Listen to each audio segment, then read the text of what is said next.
My name is Peter Gøtzsche. I'm a director of the Nordic Cochrane Center in Copenhagen and professor of research design and analysis at the University of Copenhagen. 2 years ago, I found out that our prescription drugs are the third leading cause of death after heart disease and cancer. Our drugs kill around 200,000 people in America every year, and half of these people die while they do what their doctors told them. So they die because of the side effects. The other half die because of errors. And it's often the doctors that make the errors, because any drug may come with 20, 30 or 40 warnings, contraindications, precautions, and so on. No doctor in the world knows about all this. So they give patients drugs that they should not have given them, that interact dangerously with other drugs or food items or so on. And then the patients die. That's the other half. So the other thing I found out 2 years ago was that much of what the drug industry does fulfills the criteria for organized crime in US law. And they behave in many ways like the mafia does.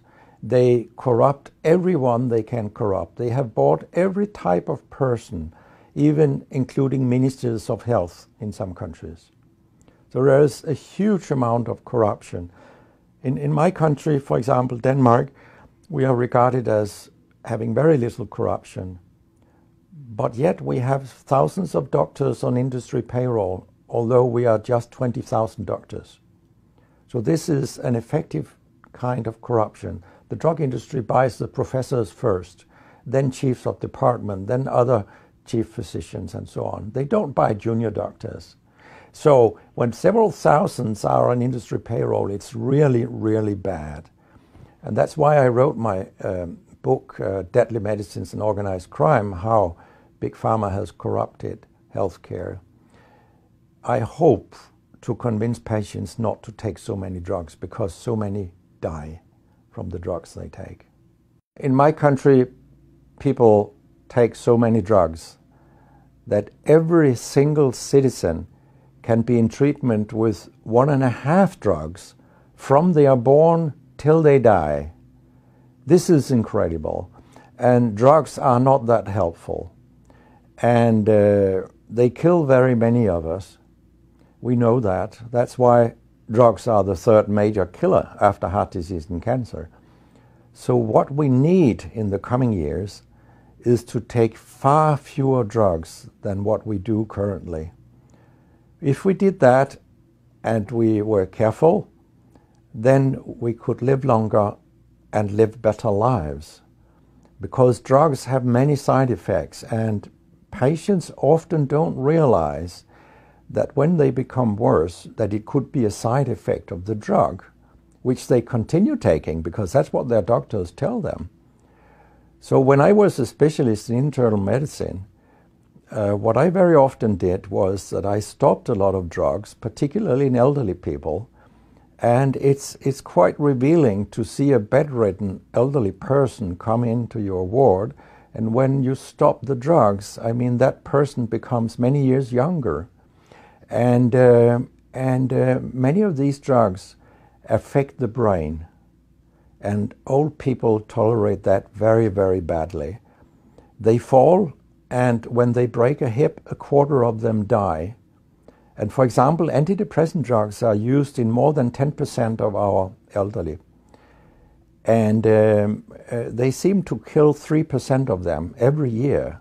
I mean, if 100 old people take an antidepressant for 1 year, 3% of them will die because they fall and break their hip. This is a huge death rate. So a lot of other drugs than antidepressants also make people fall and kill them. And they may affect your cognition, your memory, and all these things. And then they interact in ways that we know almost nothing about. Very many elderly, they take more than 5 drugs a day. And we actually don't know how these drugs interact with each other. What we do know is that all drugs have many effects in the body, and some of them interact also in their metabolism. so that you can get a too high concentration of a drug if you take other drugs simultaneously. So we make a lot of harms that we don't even recognize. I have a pretty colorful collection of things people have called me during all these years. And sometimes journalists have asked me, why do you always look up controversy? And my reply is, I don't. Controversy looks me up. Because it's not popular to tell the truth in healthcare. You will get a lot of enemies, because a lot of people make money on false premises, doctors and industry alike.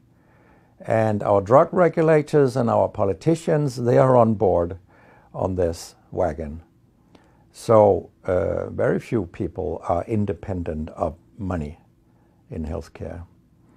And of course, I have attacked a lot of holy cows during my career, and people have screamed loudly.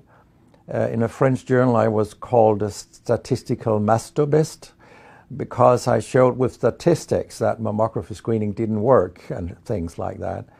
And I was even accused of scientific misconduct by the Association of the Danish Pharmaceutical Industry, which was completely ludicrous. It was harassment from beginning to end. They came with vague arguments that we cannot recognize the conclusions in your study, and they could have come up with numbers and said, these numbers are wrong. They didn't do anything. It was only harassment. It lasted 18 months, I think, the whole thing. And then when we were acquitted, I made sure that this nasty behavior was described in the British Medical Journal. So after that, they haven't come so much after me, the Danish drug industry. And when my book about organized crime came out, they just lied about it, as they always do, that my examples were old, they went back 90 years and so on. But, you know, where I demonstrate that what the 10 biggest companies do is organized crime, these examples, they were from within the last 10 to 15 years. That's not old examples. And the crimes have increased because when crime pays, you will have more crime. That's how capitalism works.